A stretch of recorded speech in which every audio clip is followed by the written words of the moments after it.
If you like our video, click the button to subscribe to our channel and get easy access to new content. To see our full suite of ad-free video courses, instruction manuals, and quick reference guides, visit us at www.teachucomp.com.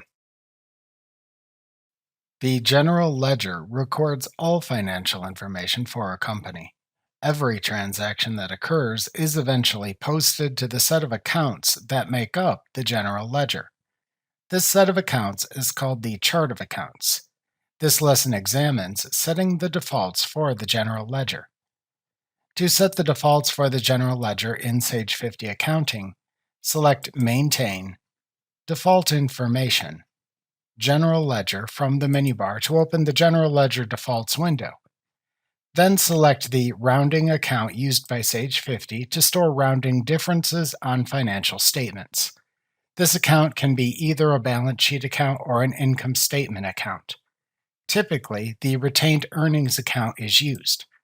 This is the only default setting. When you are done selecting a rounding account, click the OK button to apply it. Remember to click the subscribe button to see more of our videos. See our full suite of courses, instruction manuals, and quick reference guides at www.teachucomp.com.